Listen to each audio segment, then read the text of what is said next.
많은 분들이 금은 불안할 때만 오른다, 위기가 커지면 사야 한다, 이런 상식을 믿고 계시더라고요. 하지만 제가 수십 년간 데이터를 들여다보며 깨달은 건 전혀 다른 사실이었습니다. 금값을 움직이는 진짜 힘은 우리가 흔히 알고 있는 상식과는 완전히 다릅니다. 그리고 이제 솔직히 말씀드려야겠어요. 연구자들 사이에서는 이번 조정이 오히려 다음 상승의 문을 여는 구간이라는 이야기가 조용히 오가고 있습니다. 겉으로 보이는 가격만 보시면 절대 알 수 없는 흐름이 이미 안쪽에서 움직이고 있기 때문이죠. 이런 이야기가 조금 낯설게 들리셨다면 오히려 잘 오셨습니다. 오늘 제가 말씀드릴 흐름을 이해하시면 금을 언제 사야 하는지, 왜 지금이 시기를 놓치면 안 되는지 훨씬 명확해집니다. 단순히 가격이 오르고 내리는 것만 보시면 안 됩니다. 그 뒤에 숨어 있는 구조적 변화를 함께 읽으셔야 합니다.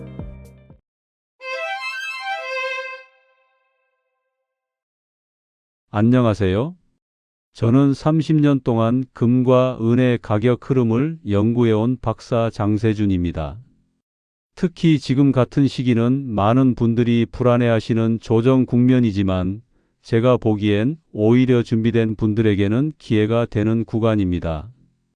금값이 잠깐 흔들린다고 해서 방향이 바뀌는 건 아니거든요. 오히려 이럴 때 흐름을 제대로 읽으셔야 다음 상승에 올라탈 수 있습니다. 오늘 이 내용을 끝까지 들으시면 여러분도 금 시장의 진짜 흐름이 무엇인지, 지금 이 순간 어떤 준비를 해야 하는지 정확히 알게 되실 겁니다. 이 내용 처음 들어보신 분 계신가요? 제가 상담을 하다 보면 70대 어르신들이 자주 이런 말씀을 하세요. 금값이 조금만 떨어지면 겁이 나서 멈췄다가 결국 다시 오르면 그제야 따라가셨다고요. 제 지인인 68세 이명호 님도 그랬습니다. 조정이 올 때마다 마음이 불안해서 멈춰 있었는데 정작 그 조정 뒤에 더 큰 상승이 오는 패턴을 놓치고 후회하셨습니다. 이명호 님은 처음에 뉴스만 보고 판단하셨대요. 금값이 떨어졌다는 기사가 나오면 불안해서 손을 놓고 다시 올랐다는 뉴스가 나오면 그제야 서둘러 매수하셨죠. 그런데 그렇게 하니까 항상 비싼 가격에 사게 되고 조정이 오면 또 손해본 느낌에 불안해지는 악순환이 반복됐다고 합니다. 하지만 이명호 님도 작은 습관만 바꾸셨습니다. 가격이 흔들릴 때마다 멈추는 대신 흐름을 먼저 보고 일정 금액을 꾸준히 모으기 시작하신 거죠. 몇 달 지나지 않아 마음도 편해지고 자산 흐름도 훨씬 안정되었다고 하셨습니다. 가격 변동에 일일이 반응하지 않으니까 오히려 장기적으로 더 좋은 결과를 얻으신 겁니다. 오늘 이 영상에서 말씀드릴 내용은 여러분의 금 투자 방식을 완전히 바꿀 수 있는 중요한 지혜입니다. 이 이야기를 끝까지 듣고 실천하셔야만 진정한 변화를 경험할 수 있습니다. 끝까지 보지 않으시면 가장 중요한 실천법을 놓치게 됩니다. 금과 은의 가격은 단기 움직임보다 그 뒤에 숨어 있는 방향성이 훨씬 중요하거든요. 혹시 아직 구독과 좋아요를 누르지 않으셨다면 지금 바로 눌러주세요. 이 채널은 여러분의 건강한 노후 자산 관리를 응원합니다. 이런 중요한 정보를 더 많은 분들이 알 수 있도록 구독과 좋아요로 응원해 주세요.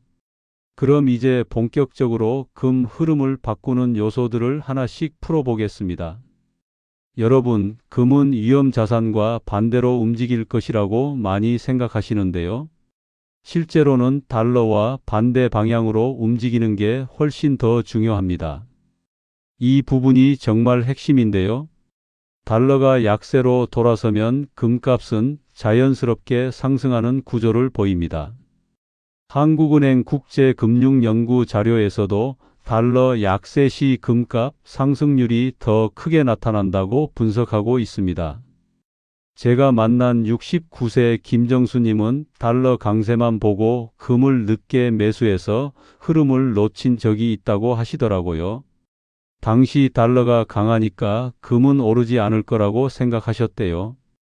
그런데 달러가 약세로 돌아서자 금값이 빠르게 치솟았고 그때는 이미 타이밍을 놓치신 거죠. 그래서 이렇게 해보시면 도움이 됩니다. 달러 방향성만 체크해도 금 흐름의 절반을 읽을 수 있거든요. 여기서 주의할 점은 단기 환율 변동이 아니라 추세를 기준으로 판단해야 한다는 겁니다. 하루 이틀 달러가 흔들린다고 해서 금값이 바로 반응하는 건 아니에요. 큰 흐름을 보셔야 합니다. 여러분은 평소 달러 흐름을 체크하고 계신가요? 만약 아직 안 보고 계셨다면 오늘부터라도 주 1회 정도는 달러 추세를 확인해 보시길 권합니다. 그 다음으로 중요한 건 글로벌 사우스 국가들이 미국 국채를 사지 않고 오히려 줄이는 흐름이 강해지고 있다는 점입니다. 이게 왜 중요하냐면 국채 수요가 줄어들면 미국 달러의 신뢰도에도 영향을 주고 결국 금으로 자산이 이동하는 흐름이 생기기 때문이에요. 미국 재무부 자료에서는 중국이나 브라질 같은 주요 교역국의 국채 보유량이 지속적으로 감소한 것으로 나타나고 있습니다. 71세 조성우님은 미국 국채 강세만 믿고 금 투자를 미뤘다가 되레 상승 초입을 놓치셨다고 하더라고요. 국채가 안정적이니까 금은 필요 없다고 생각하신 거죠. 그런데 국채 수요가 줄어들면서 금이 먼저 움직이기 시작했고 그때 따라가려니 이미 가격이 많이 올라 있었대요. 그래서 국채 금리와 금값의 역관계를 꼭 함께 보셔야 합니다. 여기서도 주의하실 점은 국채 금리가 일시적으로 오르는 구간에 흔들리지 않아야 한다는 겁니다. 단기적인 금리 변동은 잠깐의 노이즈일 뿐이에요. 장기 흐름을 보시면 국채 수요가 줄어드는 추세가 명확합니다. 국채 금리가 오르면 금이 왜 올라가는지 궁금하셨나요? 금리가 오르면 일시적으로 금이 주춤할 수 있지만 국채 자체의 신뢰가 흔들리면 결국 금으로 자금이 모이게 됩니다. 세 번째로 물가 상승이 완전히 꺼지지 않는 이상 금은 늘 같이 보존 역할을 강화한다는 점입니다. 인플레이션 불씨가 계속 살아있으면 사람들은 자연스럽게 현금보다 실물 자산을 선호하게 되거든요. 유럽 경제연구기관 분석에서도 실질 금리가 낮아질수록 금 수요가 증가하는 경향이 반복적으로 확인됐습니다. 66세 한미정님은 생활비가 오르는 걸 체감하며 금 투자를 시작했고 안정감을 얻었다고 하셨어요. 마트 가서 장 볼 때마다 물가가 오르는 게 느껴지니까 현금으로만 갖고 있으면 불안하셨대요. 그래서 조금씩 금을 모으기 시작하셨는데 그게 오히려 마음의 안정을 가져다 줬다고 합니다. 물가 관련 지표 발표 시 금 흐름을 함께 체크해 보세요. 여기서 실질 금리를 반드시 확인해야 합니다. 명목 금리가 아니라 실질 금리를 봐야 금의 진짜 가치를 알 수 있어요. 물가가 오르는데도 금을 망설였던 적 있으신가요? 많은 분들이 물가는 오르는데 금값도 이미 많이 올라서 망설이시는데 실질 금리를 보시면 아직도 금이 충분히 매력적인 자산임을 알 수 있습니다. 네 번째는 지정학적 긴장이 계속되고 있다는 점입니다. 불안이 잠깐 누그러져도 다시 터질 가능성이 항상 남아 있거든요. 전쟁이 끝나도 그 다음에 또 다른 갈등이 생기고 이런 패턴이 반복되면서 금은 계속 안전자산으로서의 역할을 유지합니다. 아시아 경제연구원의 분석에서도 지정학적 갈등이 반복될수록 금 수요가 꾸준히 증가한다고 보고하고 있습니다. 75세 김영모님은 지정학 뉴스에 흔들리다가 결국 장기 흐름 보기를 선택했다고 하시더라고요. 처음에는 뉴스 나올 때마다 불안해서 금을 샀다 팔았다 하셨대요. 그런데 그렇게 하니까 수수료만 나가고 결과적으로 손해였다고 합니다. 그래서 이제는 뉴스보다 추세를 기준으로 판단하신대요. 공포에 흔들려 급하게 매수하거나 매도하지 않는 것이 가장 중요합니다. 지정학 뉴스는 단기적인 가격 변동을 만들지만 장기 방향을 바꾸지는 못해요. 불안 뉴스에 따라 마음이 흔들리신 적 있으신가요? 그럴 때일수록 침착하게 큰 흐름을 보셔야 합니다. 다섯 번째로 금 공급의 실제 한계를 말씀드려야겠습니다. 초대형 금광 발견 뉴스가 나와도 실제 유통까지는 수년 이상 걸린다는 사실 알고 계셨나요? 호주 자원연구소에서도 신규 광산의 상업 생산까지 평균 7년 이상 걸린다고 발표했습니다. 그러니까 금광이 발견됐다는 뉴스에 금값이 떨어질 거라고 생각하시면 안 됩니다. 70세 박도현님은 금광 뉴스에 흔들렸다가 다시 장기 흐름을 보고 안정을 되찾았다고 하셨어요. 큰 금광이 발견됐다는 뉴스를 보고 금값이 떨어질 거라고 판단해서 보유하고 있던 금을 팔아버리셨대요. 그런데 실제로는 금값이 계속 올랐고 나중에 알고 보니 그 금광은 상업 생산까지 최소 10년은 걸린다는 거였죠. 공급 뉴스보다 실제 시장 유통이 가능한 시점을 보셔야 합니다.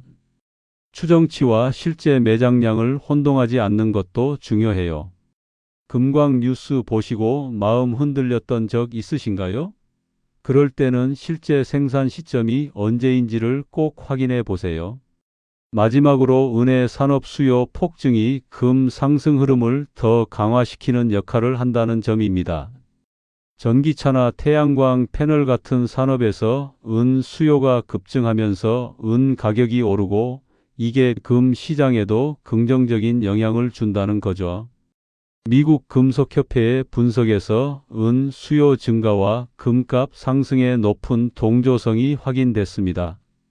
63세 김상일님은 금과 은을 함께 보면서 투자 타이밍을 더 정확히 잡을 수 있었다고 하셨어요. 은 가격이 먼저 움직이기 시작하면 금도 곧 따라온다는 패턴을 발견하신 거죠. 그래서 금만 보지 말고 은 흐름도 함께 체크해 보시면 좋습니다.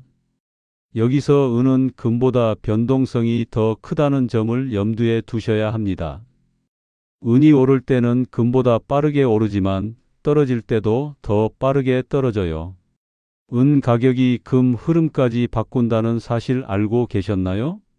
두 금속을 함께 보시면 시장의 전체 흐름을 훨씬 잘 읽으실 수 있습니다. 이제 다음 장에서는 이 흐름을 실천 수준으로 정리해 드리겠습니다. 여러분, 단기 가격이 아니라 금과 달러, 국채 흐름의 방향이 핵심입니다. 많은 분들이 오늘 금값이 얼마인지, 어제보다 올랐는지 떨어졌는지에만 집중하시는데요. 사실 그것보다 훨씬 중요한 건 큰 방향이 어디로 가고 있느냐입니다. 하루 단위 가격 변동에 휘둘리지 마세요. 그러면 감정적으로 지치고 결국 잘못된 판단을 하게 됩니다. 이렇게 해보시면 좋습니다. 주 1의 흐름만 정리해도 충분합니다. 매일 확인하실 필요 없어요. 일주일에 한 번 정도 달러 추세, 국채 금리, 금값 흐름을 간단히 체크하시면 됩니다. 여러분은 흐름을 기준으로 본 적 있으신가요? 아직 안 해보셨다면 이번 주부터 시작해 보세요. 생각보다 간단하고 마음도 훨씬 편해집니다. 그 다음은 일정 금액씩 모으는 방식을 활용하시는 겁니다. 이게 조정 구간을 가장 자연스럽게 활용하는 방법이에요. 금값이 떨어졌을 때 많이 사고 올랐을 때 적게 사는 게 아니라 그냥 꾸준히 일정 금액을 모으시는 겁니다. 그러면 자동으로 평균 단가가 맞춰지거든요. 여기서 주의하실 점은 무리한 금액 설정은 지속하기 어렵다는 겁니다. 처음부터 너무 큰 금액으로 시작하시면 중간에 부담돼서 멈추게 돼요. 월 단위나 분기 단위 등 꾸준한 패턴을 정하시되 본인이 무리 없이 할 수 있는 수준으로 시작하세요. 여러분은 어떤 방식이 더 편하신가요? 매달 조금씩 모으는 게 편하신지 아니면 분기마다 좀 더 큰 금액을 모으는 게 편하신지 생각해 보세요. 세 번째는 은과 함께 흐름을 체크하시는 겁니다. 은의 산업 수요가 금의 방향까지 알려주는 경우가 많다고 말씀드렸죠. 은 가격이 먼저 움직이기 시작하면 금도 곧 따라오는 패턴이 자주 나타납니다. 그런데 변동성이 더 크므로 비중 조절이 필요합니다. 금과 은을 반반씩 갖고 계시기보다는 금을 기본으로 하고 은을 보조로 활용하시는 게 안전합니다. 금 대비 은의 움직임을 주 1회 비교해 보면 좋습니다. 그렇게 어려운 작업이 아니에요. 금값과 은값을 한 번에 보는 사이트나 앱이 많으니까요. 은 흐름도 함께 보고 계신가요? 아직이시라면 이것도 함께 체크해 보시길 권합니다. 네 번째는 뉴스보다 장기 흐름을 먼저 보시는 겁니다. 지정학 뉴스는 단기 흔들림을 만들지만 방향을 바꾸지는 못한다고 말씀드렸죠. 과도한 공포 심리에 휘둘리면 오히려 기회를 놓칩니다. 뉴스가 나올 때마다 금을 사거나 팔면 수수료만 나가고 결과적으로 손해예요. 뉴스를 보기 전에 먼저 추세선을 확인해 보세요. 지금 금이 장기적으로 상승 추세에 있는지 하락 추세에 있는지를 먼저 파악하신 다음에 뉴스를 보시면 훨씬 객관적으로 판단하실 수 있습니다. 뉴스에 흔들리셨던 경험 있으신가요? 대부분의 분들이 한 번쯤은 경험하셨을 겁니다. 그럴 때일수록 침착하게 큰 그림을 보셔야 합니다. 다섯 번째는 현금 가치 하락에 대비하시는 겁니다. 현금의 실질 가치는 생각보다 빠르게 줄고 있어요. 은행에 넣어 놓으면 안전하다고 생각하시지만 물가 상승률을 고려하면 실제로는 가치가 줄어드는 겁니다. 그렇다고 모든 자산을 금으로 바꾸는 방식은 위험합니다. 생활비도 필요하고 갑작스러운 지출도 있으니까요. 현금과 금의 비중을 꾸준히 점검해 보세요. 본인에게 맞는 적절한 비율을 찾으시는 게 중요합니다. 어떤 분은 30대 72 편하실 수도 있고 어떤 분은 50대 52 편하실 수도 있어요. 여러분은 현금 비중을 정해놓고 계신가요? 아직 정하지 않으셨다면 이번 기회에 한번 생각해 보세요. 마지막으로 조정 구간을 기회로 재해석하시는 겁니다. 슈퍼사이클 초입에서 조정은 자연스러운 과정이에요. 주식도 그렇고 금도 마찬가지로 계속 오르기만 하지는 않습니다. 중간에 쉬어가는 구간이 있고 그게 바로 조정입니다. 하락했다고 해서 여러분이 잘못된 선택을 한 건 절대 아닙니다. 조정이 오면 멈추지 말고 흐름을 다시 점검하세요. 큰 방향이 여전히 위를 향하고 있다면 조정은 오히려 더 좋은 가격에 모을 수 있는 기회입니다. 조정 구간을 어떻게 받아들이고 계신가요? 두려움으로 받아들이시는지 아니면 기회로 받아들이시는지가 장기적인 결과를 완전히 바꿉니다. 다음은 오늘 내용을 정리하는 마무리입니다. 오늘 이야기의 핵심은 단순했습니다. 많은 분들이 믿는 상식과 실제 금을 움직이는 구조는 다르다는 것, 그리고 이번 조정이 끝이 아니라 다음 상승을 준비하는 단계일 수 있다는 점입니다. 잘못된 상식으로 보면 조정은 위협이지만 올바른 흐름으로 보면 기회가 됩니다. 금값이 떨어지면 손해를 보고 있다고 생각하시는 분들이 많은데 사실 장기적으로 보면 그 구간이 평균 단가를 낮추는 좋은 기회일 수 있어요.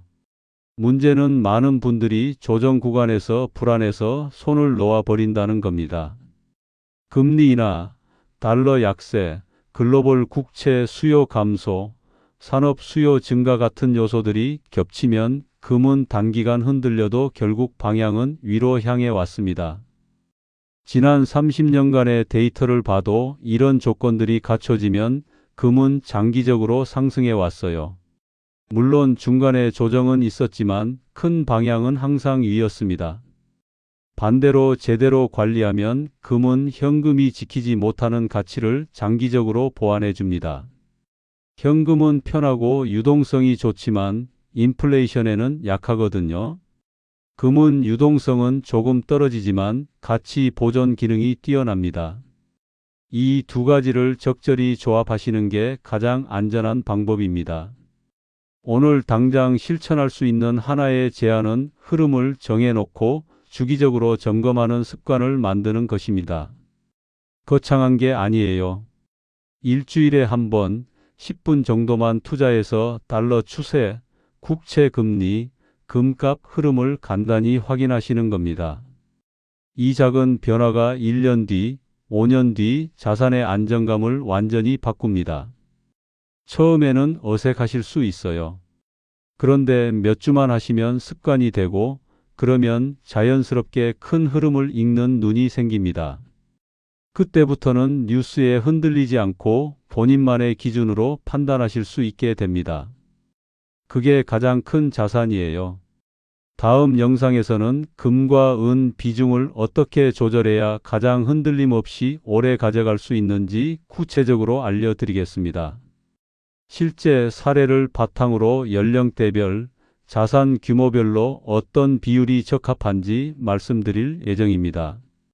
여러분은 오늘 내용 중 어떤 부분이 가장 새로우셨나요?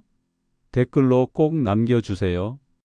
여러분의 이야기가 다른 분들에게도 큰 도움이 됩니다.